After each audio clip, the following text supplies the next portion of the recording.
how do you describe this? Describe this in your own words, because it's Charged.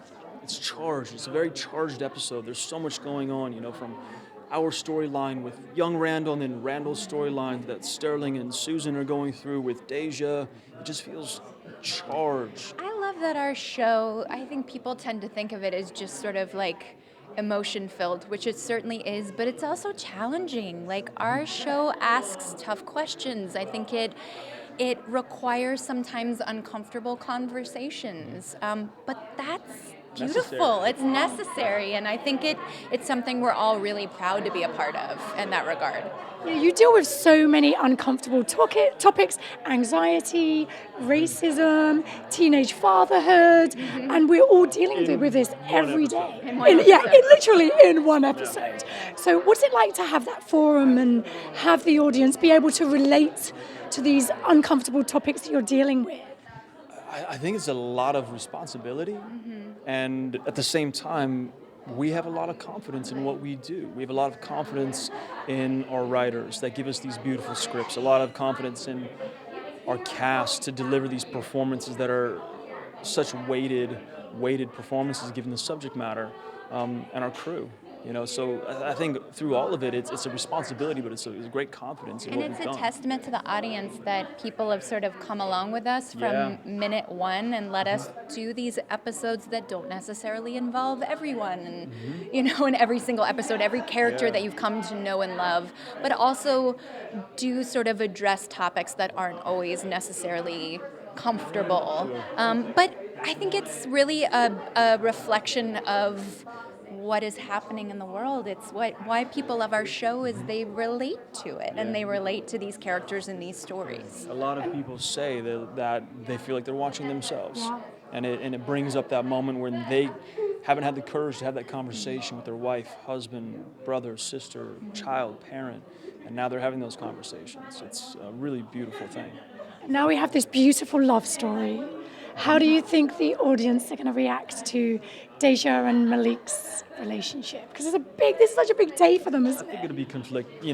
Some will be against it, some will be for it. But I think you just have to, look at these two young people trying to figure themselves out. Yeah. Malik being put into a situation that he wouldn't have thought, but yet he has a daughter and he loves his daughter, and Deja kind of opening up, and and sometimes when you just feel something, feel something, no matter what the circumstances are, you can't be away from it. And I think we all can watch it and relate to it. Just those tiny moments of them laying next to each other on the grass and going to grab each other's hands, and it's like we all remember how electric that first time when you really like somebody. I mean, anytime you really like somebody and you just happen to touch each other. Come on.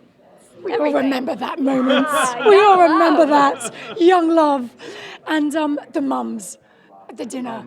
Oh my gosh, what a scene!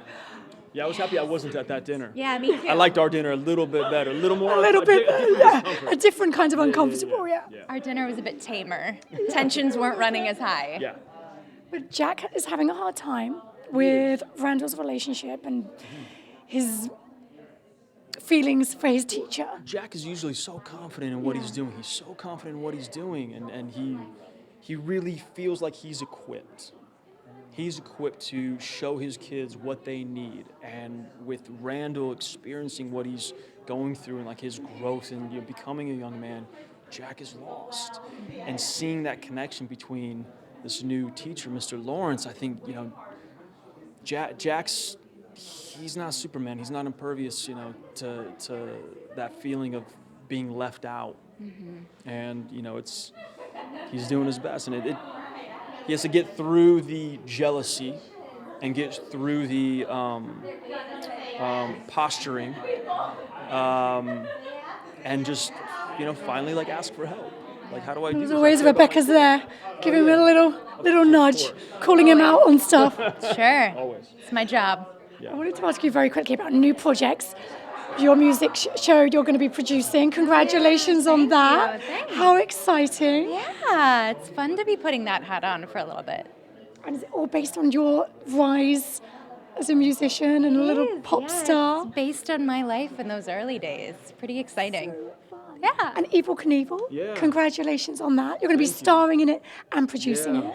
Yeah, definitely not based on my younger days, or any of my any of my days. Is it? No, God, no, no. He had a very Evel Knievel had a very interesting upbringing and a very interesting world, and I think we know the guy that really set this extreme sport into motion.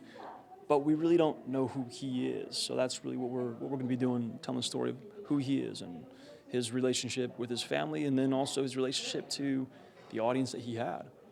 And will you be directing any more episodes of This Is Us? I'm sure down the line, probably. I mean, a bunch of us are stepping into those seats. We have another actor coming up, going to be directing soon that we're all very excited about. But yeah, it's natural. We know the show, we know the crew, we know these characters, and I think we all have this amazing point of view that extends just us speaking our lines and being these characters. So I think it's great we're all doing that. Thank you for watching. If you want more extra, hit the subscribe button and the bell so you'll never miss a video.